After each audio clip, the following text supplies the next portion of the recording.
बहुत ज्यादा जबरदस्त किया, मुझे गीता समझाओ। उसने गीता पढ़ के सारी दुनिया को सुनाई और आत्म निश्चय करे। भक्ति थी, उसको ज्ञान सब था, पैदाइशी वो ज्ञानेश्वर थे, नाम ही उसका माता पिता ने ज्ञानेश्वर रखा। आज उसकी कहानियां देखो, वहां अध्यस्तता नहीं है। आज हम सबके पीछे वो छोड़ के गए इतनी बड़ी गीता, और इतनी सरल भाषा में। महाराष्ट्र में वो गीता आपको सबके घरों में मिलेगी जो आप भक्ति भाव करते हैं, इतनी उत्तम है। बाकी ये जो नावल लिखते हैं वो भी कल्पना से, कल्पना अगर बेहद में गई, आप बहुत डेप्थ में गई, तो जोर कोई ना कोई जुल्म जरूर डाहेगी, कोई ना कोई जुल्म। उसने लिख करके ये स्टोरी पछताई, जब किसी ने बोला कि इसके ऊपर पिक्चर बनाते हैं, ये हमको सेल करो, पब्लिश हो गई, ये हो गई, बहुत पछताया कि मैंने बेकार इतनी कल्पना करी, एक्सट्रीम हो गई। एक मनुष्य चोले का अपमान कर दिया गया अध्यस्तता में। और उसी जगह हमारे संत साधु आए। कबीर एक साधारण, लिखे हुए नहीं थे, पढ़े लिखे नहीं थे, मगर दोहे उन्होंने प्यार में मुख से बोले, अपनी चेतन शक्ति से उन्होंने दोहे बोले। आज दिन तक हमारी स्कूल कॉलेज में एमए के क्लास में दोहे चलते हैं कबीर के। वो कहानियां नहीं चलती काल्पनिक। उसने अपने किससे किया अभ्यास, इतना उसके अंदर अनुभव था। चक्की तो हम सभी देखते हैं चलती हुई, पर कबीरदास चक्की को चलते देखकर रोया क्यों? आज हम नहीं रोते, हम तो कहते चक्की चलिए आटा पिसा लाओ, साधारण सी। और उसने चक्की चलते देख कर दिया कबीरा रोए। दुई पाटन के बीच में साबुत बचा न कोई। उसने अनुभव जगाया, बोला ये तो सारी दुनिया, इसमें दो पाटों के बीच में तो सभी पिस रहे हैं, ये तो कोई नहीं साबुत बचेंगे। इशारा करके गए। फिर देखा माली को, माली जो है फूल चुन रहा था बगीचे से। उसने कहा कि माली आता देखकर कलियां करे पुकार, अरे फूली फूली चुन लो, कल हमारी बारी। ये कबीर। उसने कहा आज तुम फूले फूले गुलाब ले जा रहे हो, आज हम कल ही हैं, कल हमारी बारी। बे आज वो गया, कल हम जाएंगे। ये कबीर का अनुभव देखो। देखो संसार, उन्होंने भी देखा, हम भी देख रहे हैं संसार। वो क्या मुझे दे के गए, हम क्या लेके जाएंगे। वो सिखा के गए। आज दिन तक कितने युग बीते हैं देखकर। दत्तात्रेय कितने पहले आए श्रीमद् भागवत में। आज दत्तात्रेय की एक एक बात याद आती है। बोला सबसे गुण उठाओ। चील का गुण तो ऐसा, उसने चील सिर्फ आसमान की सैर कर रही थी, धरती पर देखा मांस का टुकड़ा, ऊपर से उतर के आई, उसने सिर्फ एक मांस का टुकड़ा लिया और उड़ने लगी हवा में, तो बहुत सारी चीलें उसके पीछे। वो अंदर में हैरान हो गई, मांस के टुकड़े को खाने के लिए मैंने धरती से उठाया, ये सारी चीलें मेरे पीछे क्यों पड़ी है।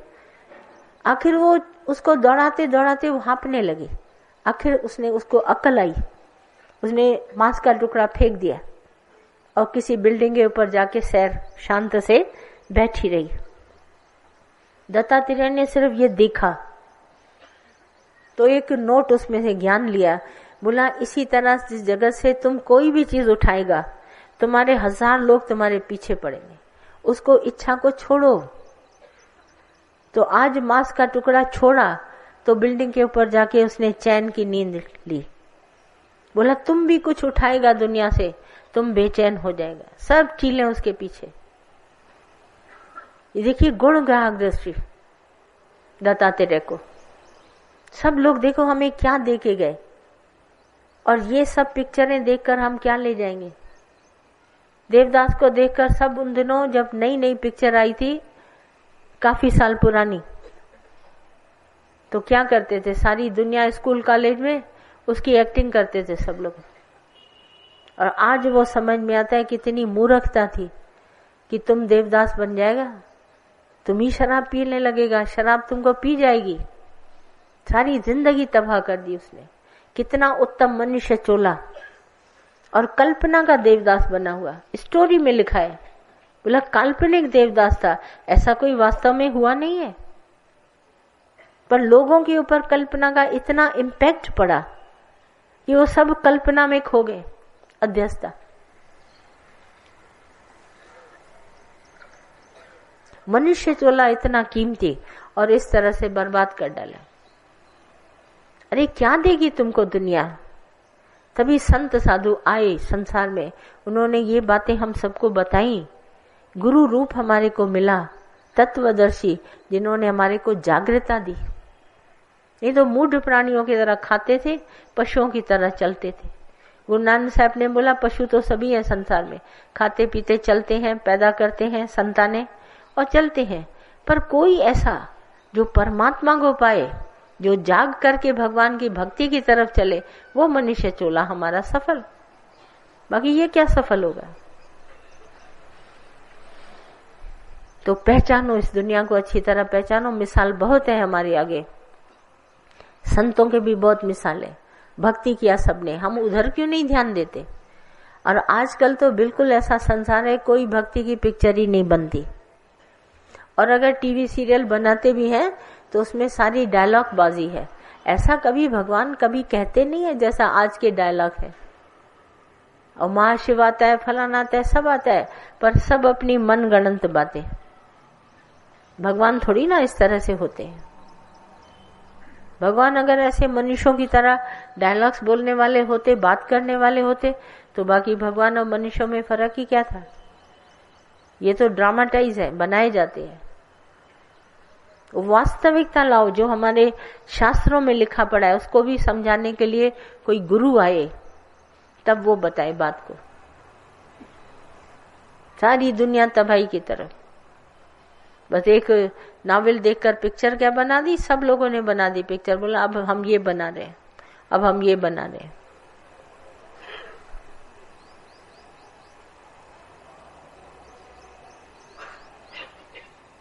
मुगले आजम बनी, वो सबके अंदर में भाई, वो शहर की एक नौकरानी की बेटी खूबसूरती थी तो क्या हुआ भाई, राजा का इतना बेटा, जो उसने भगवान से मांग कर लिया। न जाने कितने व्रत नेम रखे तब वो सलीम पैदा हुआ, और उसने क्या कर दी, तबाही। कितनी बेशर्मी की बात। राजा ने बोला क्या हो रहा है, हमारे राज्य की लड़की से शादी करेगा, नौकरानी से, और उसको इतना हाईलाइट किया। न जाने कितने बरस लग गए, 12 साल उसको बनाने में, और आईने का इतना तमाशा दिखाया, सारी दुनिया बार बार देखने के लिए जा रही है। देखे तो सही, हर आईने में। अभी मूर्खता है, हम कितने भी यहाँ मिरर लगाएंगे, सब मिरर में आप दिखेंगे ना। ऐसे तो ना कोई मिरर रिफ्यूज करेगा आपको देखने के लिए, सभी दिखेंगे।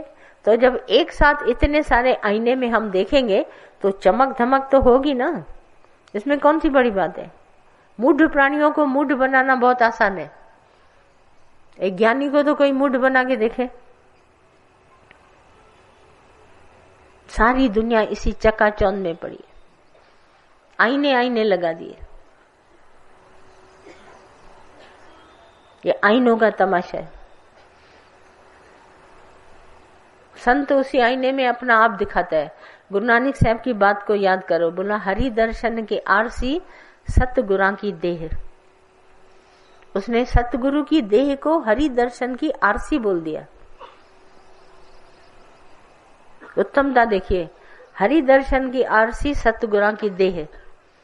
लखना चाहे अलख को, जो बेहद है उसको लखना चाहता है, उसी में लख ले।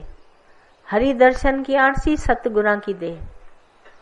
सतगुरु की देह भले है, मगर हरि को देखना है, परमात्मा को पाना है, तो आरसी जो आईना है वो सतगुरा की देह है। क्योंकि बिना सतगुरु के तो ये ज्ञान हमारे को आएगा नहीं। मन बुद्धि वाणी उससे परे है ये ज्ञान। मन बुद्धि वाणी नहीं जानत है, वेद कहत सकुचाई। वेदों को भी कहने में हेजिटेशन हो रहा है, और सतगुरु तुमको लखा देगा। आश्चर्यवत आत्मा। योग वशिष्ठ में बोला ये आत्मा बड़ी आश्चर्यवत है, एक है निराकार और ये दुनिया दिखाई देती है साकार। साकार सारी सृष्टि आश्चर्यवत है। क्या इसमें चेंज होता है, कब चेंज होता है, कब बदलाव आता है, कोई नहीं जानता। मनुष्य का मन भी न जाने कितनी कितनी बातों पर गिर जाते हैं। अब इतना बड़ा राजा शांतनु गिरा उस पर, बोलिए गिरा उस पर, क्या हुआ? महाभारत की कहानी कैसे बनी? इसी से।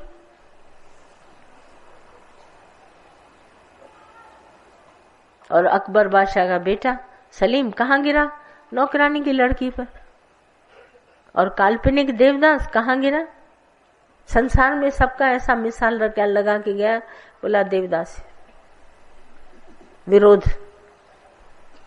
किससे विरोध करते हो? समाज से। अगेंस्ट में आते हो माता पिता के, भाग के जाके शादी करते हो, दौड़ के शादी करते हो, इधर उधर शादी करते हो, क्या होगा? अरे धैर्य रखो, शादी होती क्या है जानो तो। एक हमारा दादा ही बोलता था, मैंने कभी तब पहले समझती थी इतनी बात को, अब जितना अनुभव करती हूँ, शादी मजा नहीं परंतु सजा है कि नहीं? ये अनुभवी गुरु ने बोला, शादी मजा नहीं पर सजा है। बस सब समझते हैं मजा। इतना धूम धड़का, इतना शो ऑफ करते हैं कि मत ही नहीं चलती। खाने की तो खाने की वैरायटी, नाचने की तो नाचने की वैरायटी। आज स्विमिंग पूल की तरफ होगी पार्टी, आज इधर मेहंदी पार्टी, आज वो पार्टी, आज पालकी। पुराने पुराने ला रहे हैं, पालकी में डोली में चलेगी। आजकल की लड़कियां इतनी फास्ट है कि इतनी बड़ी हील पहन के दौड़ जाती है और तुम उसको डोली में चढ़ा रहे हो। अरे वक्त तो देखो, वो डोली में बैठने वाली लड़की गई, आज इतनी बड़ी हील पहन के दौड़ती ऐसे कटर कटर कटर कटर, उसको पकड़ में नहीं आएगी। और तुम कहते हैं नहीं इसको डोली में, बेचारी क्या करे, पुराना स्टाइल। अब कहाँ से लाएं डोली, कहाँ से लाएं वो, कहाँ से लाएं कहा, जैसी शोबाजी सारी। पिक्चर को रिपीट कर रहे हैं देवदास। पर हमारे गुरु ही, उसने हमारी आंख खोली। शादी मजा नहीं पर सजा है। और शास्त्रों में जिन्होंने शादी करी है, जैसे वशिष्ठ जी ने करी है, बहुतों ने करी, उनकी शादी देखो क्या है। वो भी शादी है, मगर वो शादी कैसे? वो दोनों गुरु के पास आए, ज्ञान लिया, जीवन बिताया। किस तरीके से? सदैव ज्ञान में उत्तम, सबकी सेवा में। शादी उनकी भी थी। वशिष्ठ जी के 100 पुत्र थे, आपके तो 2 या 3 4 5, वो भी टीटू बीटू गीतू, पता नहीं क्या नाम। उनके 100 पुत्र, कोई तो पावर होगी उन ऋषि मुनि में, कोई तो पावर होगी। 100 पुत्र, तुम 100 पुत्र सोच भी नहीं सकता है, नहीं?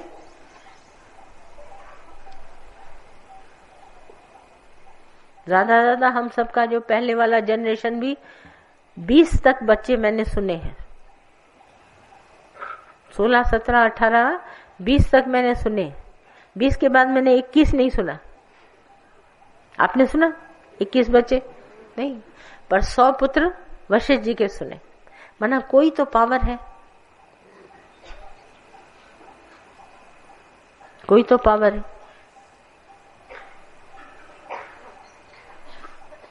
क्योंकि वो पावर काम करेगी तब जब अध्यवस्था नहीं होगी। 2 और नेगेटिव और पॉजिटिव, 2 अगर तार भी मिल जाते हैं ना तो शॉर्ट सर्किट हो जाते हैं, नहीं? अगर अलग अलग दोनों काम करते हैं, नेगेटिव नेगेटिव पॉजिटिव पॉजिटिव, तो कोई बात नहीं, चलता रहेगा काम। पर जहां ये मिल गए शॉर्ट सर्किट हो गया, लाइट फ्यूज। ये अध्यवस्था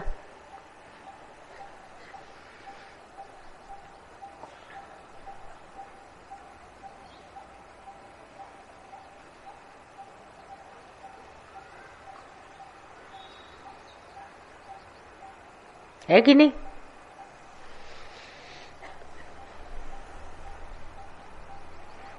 पूछिए, कुछ आपको पूछना, किसी